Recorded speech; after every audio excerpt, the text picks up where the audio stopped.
세월이 가서 연세가 들면 몸도 마음도 늙어진다 이렇게 말을 합니다.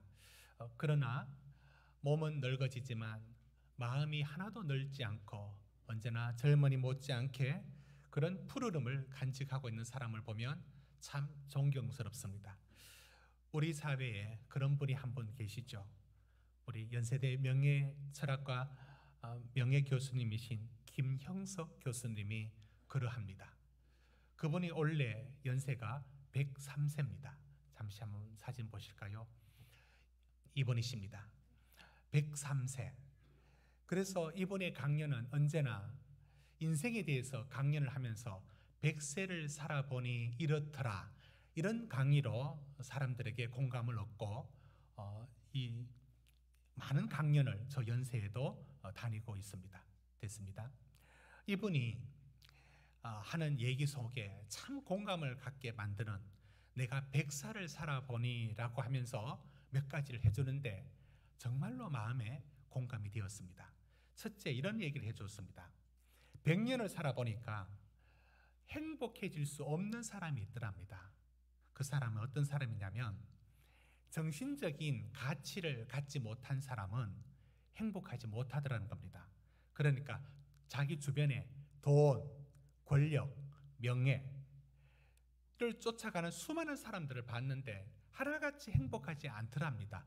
왜 그런 거 보니 그건 더 많은 돈, 더 많은 권력을 가지면 가질수록 목말라지면서 더 허기짐을 느끼고 그것에 대해서 만족이 없더랍니다. 그러니 행복할 수 없는 사람은, 이렇게 정신적인 가치가 없는 사람은 그런 물질적인 것과 소유를 갖고서는 행복할 수 없더라, 이렇게 말을 합니다. 그래서 복권에 당첨된 사람이 왜 행복할 수 없는지를 말을 하고 있고요. 두 번째는 이런 얘기를 해줍니다. 행복할 수 없는 사람은 어떤 사람이냐면 이기주의자들이 참 행복할 수 없답니다.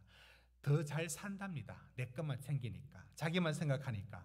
그런데 행복이 어디서 오느냐면 누구를 위해서 살 때에 거기에서 행복이 나오더라 합니다. 그러니 이기주의자들은 행복을 누릴 수가 없다라고 합니다. 그러니 여러분, 우리도 가족들한테 내가 희생한다, 내가 이런 고생한다, 그렇게 생각할 게 정말 없습니다. 왜 그런가 하면 그러면 자기만 위해서 산다는 게 행복한 줄 압니까? 거기서 행복이 안 나오더라는 겁니다. 인간은 그렇게 만들어져 있지 않더라는 겁니다. 누군가를 위하여 내가 손해보고 희생하고 하는 거기서 돌아오는 게 행복이더라. 행복은 나눌 때 그때 행복이 오더라. 이런 말씀을 해줄 때 내가 100세를 살아보니까 행복은 여기서 오더라, 그런 말을 해주었습니다. 그리고 세 번째, 이런 말을 해주었습니다. 본인이 연세대 들어갈 때, 교수로 들어갈 때 30세였는데 그때만 해도 이렇게 생각했답니다.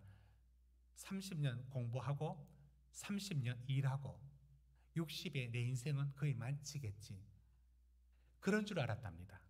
그런데 100세를 살아보니까 인생이, 그때 사람들이 인생은 60부터다라는 말을 위로하는 말인 줄 알았는데 그게 위로가 아니라 인생의 진짜 의미와 그 보람과 열매들은 실제 60부터 시작하더라. 거기서 50부터 건강관리했던 사람들은 하나님 그 수명은 다 제각기 다르게 주시지만 이렇게 내가 100세를 넘게까지 이렇게 살면서 60이 인생 끝으로 생각한 건 내가 가장 큰 착각이었다. 훨씬 더 아름다운 후반전이 있다는 걸 모르고 살았다. 이런 생각을 우리에게 전해주었습니다. 저는 이 100세를 살았던 교수님의 얘기들이 정말 교수님의 얘기가 마음에 와닿고 우리에게 지혜를 주는 듯합니다. 하물며 그러할진대 오늘 175세를 몸도 마음도 건강하게 살았던 사람, 그러니까 보통 사람의 보다 100년이나 더 살았던 사람, 그 아브라함이 내가 175세를 살아보니 인생은 이렇더라 라고 말하면 우리 들을만 하지 않겠습니까? 바로 그 얘기가 오늘 본문이 우리에게 해주고 있는 말씀입니다. 175세를 살았던 아브라함이 정말 우리에게 주는 삶의 지혜, 그 부분들은 우리가 들을 만합니다. 그런데 먼저 우리가 이 말씀을 읽을 때 먼저 알아야 될 내용들이 하나가 있어서 먼저 전하고 얘기를 하겠습니다. 우리는 아브라함 얘기하면 아브라함의 가족이 마치 그 시트콤, 그러니까 오래전에 순풍산부인과 같은 가족들이 고정된 인원이 계속 나와서 상황만 달라지는 그런 가족극 있지 않습니까? 그렇게 아브라함의 가족을 고정된 몇 명으로 생각하기 쉽습니다. 아브라함, 사라, 그리고 여종 하갈, 그래서 이스마엘 태어나고 나중에 이삭이 태어나고 그리고 아브라함의 종이 등장하고, 그러니까 12장부터 여기까지 아브라함 죽을 때까지 기간이, 그러니까 여기서 세월을 살았던 100년의 세월입니다. 그러니까 75세에 가나안 땅에 왔지 않습니까? 거기서 이 땅을 100년을 살았지 않습니까? 그런데 그 기간 안에 삶이 굉장히 몇 명만 이루어진 줄로 알고 있습니다. 그렇지 않습니다. 성경의 얘기는 아브라함의 하나님 부르시고 그에게 하나님 어떻게 하나님 알려주시고 하나님이 그에게 어떤 분인가를 들려주는 여기에 초점이 맞춰져서 성경이 전하고 있었지, 100년 동안에 수많은 일들이 일어난 것들을 다 전하고 있지는 않다는 것을 알아야 합니다. 특별히 그에게 아들이 이스마엘 뿐이고 그리고 약속의 자녀는 이삭 뿐이다 라고 알지만 다른 아들들, 다른 자녀들, 서자들이 정말 수두루합니다. 왜 이걸 알아야 되는지 먼저 제가 설명을 간단히 하겠습니다. 여러분 1절부터 4절 한번 보십시오. 아브라함이 후처를 맞이했습니다. 이것에 대해서 성경은 옳다 그르다 이런 가치 판단을 하지 않고 그저 문화적인 그 시대에 그대로 인정을 하는 모양입니다. 그렇습니다. 후처를 맞이해서 그 다음에 후처 이름이 나와 있습니다. 거두라, 거두라 이름이 유향, 향기 나는 여자 이런 뜻입니다. 그런데 그 거두라를 맞이해서 그 나이에 우리 생각하면 어떻게 가능할까 한데 175세를 살았던 아브라함이 사라가 죽고 한참 후에 거두라를 맞이해서 자녀들 낳았는데 이름 보십시오. 2절 시므란, 욕산, 무단, 미디안, 이스바, 수아 이렇게 쭉 얘기하면서 자녀를 낳은 얘기를 하고 있다는 것을 아십니까? 그런데 이 자녀들이 누구냐 하면 어디로 갔느냐 이걸 보면 알 수 있는데요. 여러분 6절 한번 보십시오. 이 서자들을, 이 자녀들은 어디로 갔느냐 하면 6절 끝에 이삭을 떠나 동방 곧 동쪽 땅으로 가게 했다.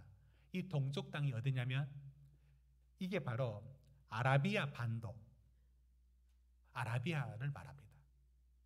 그러니까 그쪽에 가서 살게 됩니다. 그 아라비아 반도 지도 잠시 한번 볼까요? 저기 굉장한 넓은 땅인데요. 저 주변에 있는 나라들이요. 중앙에 사우디가 있고 리비아, 쿠웨이트, 예멘, 오만, 아랍에미레이트, 바레인, 카타르 이런 7개 나라들이 지금 있는 것처럼 저 나라들이 있습니다. 그러니까 왜 이걸 보여주느냐면 여러분 저 나라들이 하나같이 이슬람 국가입니다. 모슬림입니다. 아브라함에게서 난 자녀들이 지금 이슬람의 자손들도 아브라함에게서 났다는 겁니다. 유대인들과 그 아랍 민족 간의 영원한 중동 전쟁, 이 전쟁도 그들은 알고 있습니다. 이슬람도 인정을 합니다. 우리의 조상이 아브라함인 것을. 유대인들은 무엇보다도 아브라함의 조상인 것을 자랑하죠. 이렇게 있습니다. 그런가 하면 이들이 이렇게 많은 그 자녀들이 태어났다는 사실을 제가 이 얘기를 하는 것이고요. 그뿐만 아니라 12절 한번 보십시오. 12절에는 하갈을 통해서 난 이스마엘은 이제 어디 가서 정착을 해서 자녀를 낳느냐면 18절 한번 볼까요? 그럼 18절 같이 읽습니다. 자, 18절 크게 시작. 그 자손들은 하윌라에서부터 아수르로 통하는 애굽 앞 술까지 이르러 그 모든 형제의 맞은편에 거주하였더라. 이삭을 떠나게 되는데요, 이들은 애굽 부근, 왜 그랬을까요? 하갈이 애굽 출신이니까 아무래도 고향 가까이 쪽으로 가게 돼 있지 않겠습니까? 그러니까 애굽 간 건 아니고 애굽 그 앞에 있는 술이라고 말하는 그쪽에 정착해서 얼마나 많이 낳느냐면 16절 보십시오. 12지파, 그러니까 12지도자, 12자녀를 낳습니다. 굉장하죠. 자, 그런데 이렇게 하여 지금 우리가 보고 있는 세계에 그 이스라엘이라는 나라 안에 팔레스타인과 그 계속적으로 분리장벽을 두고 전쟁을 하고 서로 내전을 하고 이런 관계들을 보고 있는데 사실은 다 기독교, 유대교, 이슬람 모두 다 아브라함과 연결되어 있습니다. 그리고 다 말합니다. 아브라함으로부터 연유된 유일신을 믿고 있는 게 세 종교의 공통점입니다. 그래서 2020년도에 트럼프 대통령이 그 아랍에미레이트인 아랍 국가에서 아랍에미레이트하고 이스라엘하고 바레인하고 서로 조약을 맺고 공동 성명을 발표합니다. 그 왜 그런 거냐면 미국은 이쪽에 있는 그 아랍 국가들, 특히 이란을 견제하기 위해서 그 중에 몇 나라들을 이제 친서방으로 만들기 위해서 노력하고 있죠. 그래서 이스라엘하고 아랍에미레이트가 손을 잡았어요. 옛날이라면 상상도 못하는 일들이었죠. 그런데 그 협약을 맺을 때 이름을 트럼프는 욕심이 많잖아요. 트럼프 조약이라 해서 자기 공로로 저걸 내세우려 했는데 사람들은 그렇게 안 받아들이고 뭐라고 했느냐면 저 조약을 아브라함 조약이라고 이름을 붙였습니다. 사진 한번 볼까요? 저 조약을 맺고 난 후에 찍은 사진인데요. 이스라엘 총리, 그 다음에 아랍에미레이트, 그 다음에 트럼프, 그리고 바레인의 그 외무장관, 이렇게 아브라함 협정이라고 이름을 붙였습니다. 왜 그랬느냐면 저게 공통 분모가 아브라함입니다. 보십시오. 아랍에미레이트, 아랍도 아브라함이 그의 조상 아브라함이라고 말하고, 유대교는 무엇보다도 아브라함을 그의 조상이라고 자랑스럽게 얘기하고, 기독교를 대표하는 미국도 역시 유일신 아브라함에서 연유합니다. 그래서 저 조약이 사실 그 트럼프 때 엄청난 하나의 업적은 업적이죠. 저게 아브라함 협정이라고 이름을 붙였습니다. 제가 지금까지 앞서 설명한 부분은 이런 겁니다. 아브라함이 시트콤처럼 몇 가족만 이루어진 삶이 아니라 그 자녀들에게 무수히 많이 낳고, 지금 말하는 아랍 국가에 그 아라비아에서 아랍이라는 말이 만들어져서 그 사람들도 동일하게 한 뿌리를 갖고 있다는 것을 알아야 합니다. 자, 이렇게 제가 설명을 드렸는데요. 자, 그러면 제가 처음 질문으로 들어와서 말씀을 전합니다. 그러면 175세를 살았던 아브라함이 그렇게 단순한 삶을 살았지 않다고 제가 말씀을 드렸습니다. 이렇게 많은 자녀들을 낳았고요. 많은 서자들은 아라비아, 굉장한 그 땅에서, 여러분 지금 인도 아라비아에서 나온 그 문명들이란 건 엄청납니다. 지금 우리가 쓰고 있는 숫자도 인도 그리고 아라비아인들이 서로 전달했던 그 숫자를 쓰고 있지 않습니까? 그 문명이 엄청 남고요. 그 애굽하고 애굽 주변에 있었던 이 나라들도 굉장한 강대국으로 자랍니다. 자, 이렇게 되었는데 아브라함의 175세의 삶을 살면서 우리가 던지는 질문, 얻을 수 있는 답, 첫 번째 질문은 무엇이냐면 아브라함을 통해서 배울 수 있습니다. 하나님의 복이 무엇인가? 하나님의 복이 무엇인가에 대해서 첫 번째 아브라함을 통해서 배울 수 있습니다. 왜 이 질문을 하느냐면, 여러분, 아브라함에게는 약속의 자녀는 하나밖에 없어요. 이삭. 그런데 그 이삭 하나밖에 없는데 그 서자들은 이삭 하나 얻으려고 25년을 기다렸지 않습니까? 왜 그렇게 안 주십니까? 그런데 그의 서자들을 통해서, 이 거두라를 통해서는 6명이, 죄송한 표현이지만 줄줄이 나오고요, 이스마엘 통해서는 12자녀들이 줄줄이 나옵니다. 어디가 잘 되느냐? 눈에 보이기에는 훨씬 더 뛰어난 문명을 만들고요, 더 잘 살고요, 더 강대국을 만듭니다. 이 서자들이 실제 그러하지 않습니까? 역사 속에. 그러니까 이런 질문이 던지는 겁니다. 정말 하나님이 아브라함에게 가르쳐 주신 복이 뭐냐고, 무슨 복을 주시느냐고.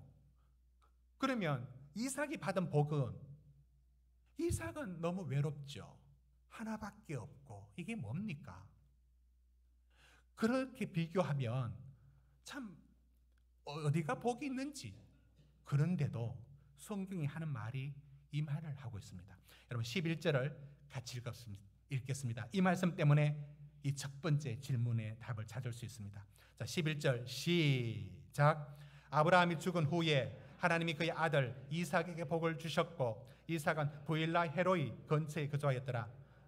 여러분, 그 아들 이삭에게 복을 주었다라고 말하고요, 다른 자녀들은 6절 한번 보십시오. 서자들에게도 재산을 주어 다른 자녀들도 재산을 받습니다. 뭐가 다르죠? 라는 이 질문은 하나님의 자녀들하고 세상 사람들하고 무슨 차이가 있느냐고요. 이 말씀을 여러분, 이 서자들에게도 물질의 풍부함을 주셨고요, 문명은 더 나은 찬란한 문명을 이루어냅니다. 더 강대국을 만들어냅니다. 물론 여기에 이제 있는 보면은 그 아수르, 여러분 18절 보십시오. 아수르가 등장하고 3절에 보면 아수르 족속이 나오죠. 여기 아수르 족속이 나중에 이스라엘을 망하게 하는 아수르 족속의 기원인지에 대해서는 그건 좀 더 따져봐야 될 문제고 아직 알 수 없습니다. 아무튼 분명히 더 많은 강대국을 만드는 게 사실입니다. 그럼 이삭이 받은 복은 너무 초라하지 않습니까? 바로 이 부분에 대해서. 그런데 굳이 성경은 이삭에게 복을 주었다라고 말합니다. 그러니 이렇게 물을 수밖에 없는 것 아닙니까? 정말 복은 무엇이냐? 여러분, 이 서자들이 받은 복은 결코 적지 않습니다. 이삭도 하나님 그에게 물질적인 복을 주신 게 사실입니다. 그러면 차이점이 어디 있느냐? 차이점은 이삭에게는 하나님이 그 인생에 계속 개입하십니다. 서자들은 잘 살도록 축복하시지만 그들은 하나님이 들어가지 않습니다. 하나님과는 상관없이 살아갑니다. 그리하여 아브라함 175세에 우리에게 일러주는 복이라고 말할 때 복은 어떤 복이냐? 이삭이 결국 누리는 복이 뭐냐면 물질의 복이 분명히 있습니다. 거기에 대해서 창세기 26장에 이삭이 그 땅에서 농사하여 그의 100배나 얻었고 100배나 얻었고라고 할 때 하나님 분명히 그에게 넘치도록 복을 주신 것, 물질적인 축복을 주시는 것도 사실입니다. 구약 성경은 그걸 조금도 주저하지 않습니다. 영적인 것만 말하지 않습니다. 그러나 그게 서자들과 받은 차이점이 있다면, 결정적인 차이점이 있다면 이삭이 받은 복은 하나님이 복이 됩니다. 하나님 아버지가 이삭에게는 진정한 복이 됩니다.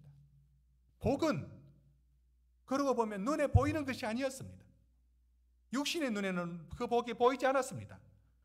하나님과 함께하는 게 복이다라고 말할 때 오늘 우리들은 그게 어떤 의미인지 여러분 와닿습니까? 이게 전형적인 설교의 어떤 것으로 이렇게 말하고 있지 않습니까? 여러분, 우리가 받을 복이 하나님입니다라고 말할 때 그때 뭐가 느껴집니까? 이때 이 말을 들었을 때 여러분은 어떤 마음이 듭니까? 알듯 말듯 그러나 느껴지지 않는, 여러분, 하나님의 약속의 자녀 이삭이 다른 서자들과 달리 복을 받았다라고 할 때 물질의 복도 포함되지만 거기엔 분명히 다른 서자들에게 없는 복이 있었습니다. 그것은 하나님이 그 인생에 개입해서 그 어디서 알 수 있느냐? 여러분 21절 한번 보십시오. 이게 역설적으로 다가옵니다. 21절을 같이 읽습니다. 시작. 이삭이 그의 아내가 임신하지 못하므로 그를 위하여 여호와께 간구하매 여호와께서 그의 간구를 들으셨으므로 그의 아내 리브가에 임신하였더니 이 한 절이 20년 걸립니다. 그러니까 이삭은 아내 리브가가 태를 닦여서 아이가 나오지 않습니다. 그러니까 아이를 생산하지 못합니다. 몇 년? 20년 동안. 여러분, 이런 일을 어디서 봤습니까? 아브라함에게서. 여러분, 지금 이스마엘 후손들은 12명이나 되고 그도라 후처를 통해서 난 자녀들은 6명이나 되고 이렇게도 번성하고 잘 나가는데 뭐 이삭은 겨우 1명이고 그리고 이삭이 나중에 아이를 낳을 때 야곱과 에서를 쌍둥이로 낳는데 20년이나 걸립니까? 이게 뭘 보여주는지 아십니까? 하나님이 그 인생에 아브라함에게 25년 동안 이삭을 약속의 자녀를 기다리는 동안에 뭘 했습니까? 하나님이 어떤 분인가를 보여주셨죠. 아브라함은 정말 못 믿었어요. 그러나 믿도록 만드셨습니다. 이삭도 그 일을 당합니다. 하나님이 이삭에게 아브라함에게 주신 복이 무엇이냐라고 말할 때 참 역설적으로 더 어려웠고요, 더 힘들고요, 더 가시밭길이었습니다. 근데 그게 복이라고 말해요. 왜?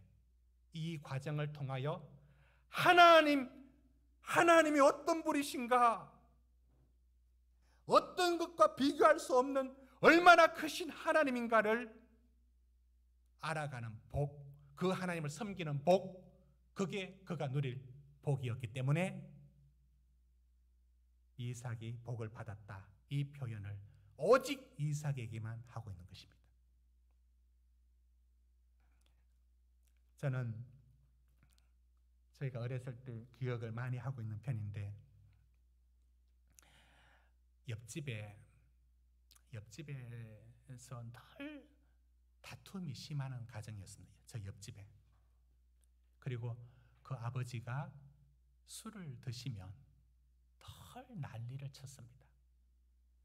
살림은 부서지고 고함치는 소리, 심지어 때리는 소리까지 다 들립니다. 자녀들을 그렇게 세워놓고 때리고 혼내고 그러다가 거기서 도망 나와서 저희 집에 들어왔고 누워있는 제 이불 속에 숨겨줬어요. 그런데 술 먹은 옆집에 그 아버지가 그 아이 이름을 부르면서 방문을 펑크 열고는 그 어디 갔어? 이렇게 합니다. 저희 아버지가 야단을 쳤습니다. 버릇없다고. 그렇게 막 뭐라 했습니다. 근데 이불 속에 이렇게 숨어 있었어요. 저한테는 나이가 좀 더 많은 형이었는데, 그런데 거기 방이 따뜻하니까 숨어 있다가 잠이 드는 거예요. 제가 어렸을 때 그 기억이 납니다. 그런데 그때 이런 마음이 들었어요. 폭력 행하는 아버지 피해가지고 우리 집에 와서 숨어서 있다가 방이 따뜻하니까 잠이 들어 있는 것을 보면서 집에 아버지는 나중에 이제 교회를 다녔지만 교회 다니기 전에도 술을 약주를 하시면 우리 누님 넷과 저가 아버지 술만 드시고 오면은 간혹 드셨죠. 우리는 좋아서 달라붙습니다. 왜냐하면 저희 아버지는 술 약주를 드셨을 때는 항상 용돈을 부렸습니다.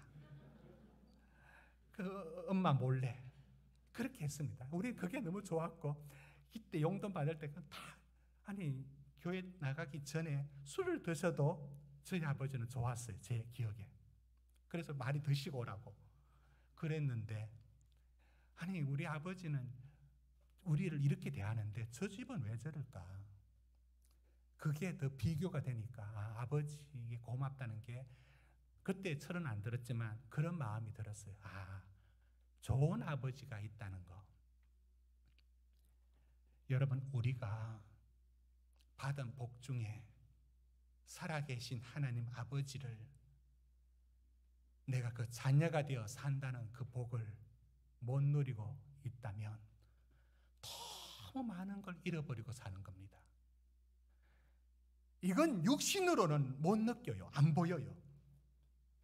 이래서 시편 73편이 이걸 우리에게 일러준다니까요. 정말 복이 무엇인지에 대해서 일러주는 게 있습니다.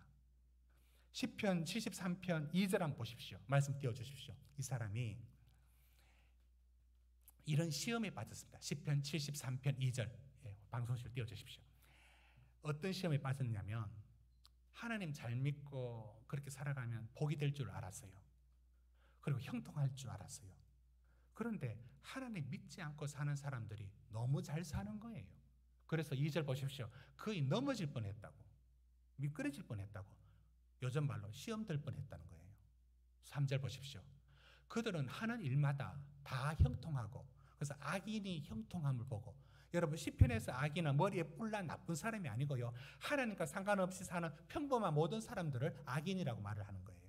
의인은 되게 의로운 사람, 그게 아니고 하나님 의지하고 사는 사람을 시편에서는 의인이라고 말을 하는 겁니다.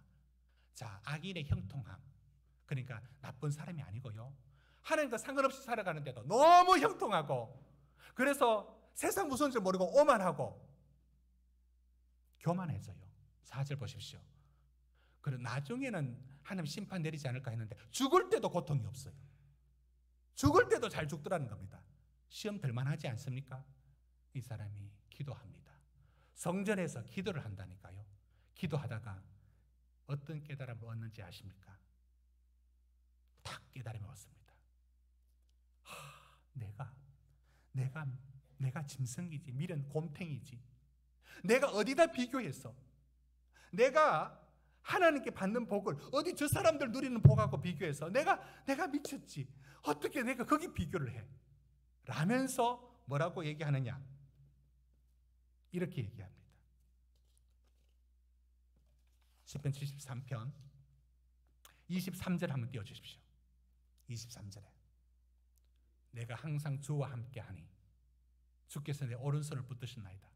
그래, 그들은 곡식과 포도주로 잘 살고 있지. 나는 내가 저걸 보고 부러워했다고? 내가 받은 복은 하나님이 언제나 나와 함께 하고 있다는 거, 그 하나님이 내 인생을 붙들고 있다는 거, 그 하나님은 비교할 수 없는 분이라는 거, 그 하나님으로 내가 어떻게 저기 비교했어? 28절에 이렇게 말합니다. 우리 같이 읽읍시다. 시작. 하나님께 가까이 함이 내게 복이라. 내가 주 여호와를 나의 피난처로 삼아 주의 모든 행적을 전파하리다. 사랑하는 성도 여러분, 정말 복은 이삭이 받은 복이라니까요. 아브라함 175세가 인생이 추구하는 모든 것들을 다 경험하고 정신 연령이 멈춘 게 아니라 끝까지 자랐던 그가, 믿음도 자랐던 그가 우리에게 일러주는 고백들입니다. 정말 복은, 하나님 물질의 복도 분명히 주시는 것 사실이고 공급해 주시는 하나님 맞습니다. 그러나 하나님을 참 하나님으로 모시는 다른 복만 받았던 그 복은 무슨 의미가 있습니까? 이삭이 받은 복은 하나님 당신이었습니다. 여호와는 나의 목자, 하나님이 그에게 가장 큰 기업이었고 가장 큰 분깃이었고 가장 큰 선물이었고 비교할 수 없는 하나님. 우리에게 그 하나님을 여러분 아직도 그 하나님 그거는 그냥 말이 그렇다는 거지. 이게 뭐 하자는 겁니까? 그게 말이 그렇다는 겁니까? 그 하나님이 실제 얼마나 좋으신지에 대하여 우리가 누리지 못하고 그 세상의 것들이 그렇게 좋아 보이고 그렇게 화려해 보이지만 없다니까요. 영원하고 우리 삶의 진정한 것은 하나님으로부터만이 가능하고요. 하나님 자녀가 누리는 그 복은 비교할 수 없는 복인 것을 우리에게 일러주고 있습니다. 사랑하는 성도 여러분, 하나님이 우리에게 주시는 이 복을 누리며 살면서 아브라함이 이런 조치를 취합니다. 6절을 다시 한번 보십시오. 6절, 우리 6절 한 번 더 읽읍시다. 우리 같이 소리 내어서 한 번 더 읽읍시다. 시작.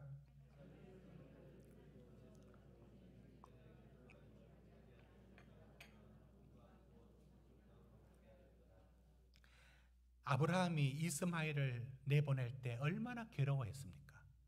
그렇지 않습니까? 그런데 아브라함이 늙어 더 나이가 들었는데도 유언으로 말하지 않았습니다. 6절 다시 보십시오. 생전에 뭘 했느냐? 생전에 재산도 나눠줬고요.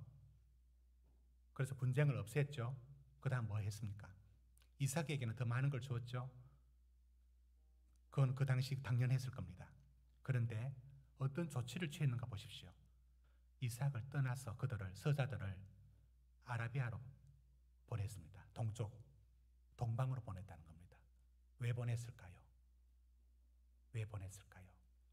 보내는 건 쉬웠을까요? 유언이 아니라 살았을 때 그 일을 했다는 겁니다. 그 일도 쉽지 않았을 겁니다. 18절 보십시오.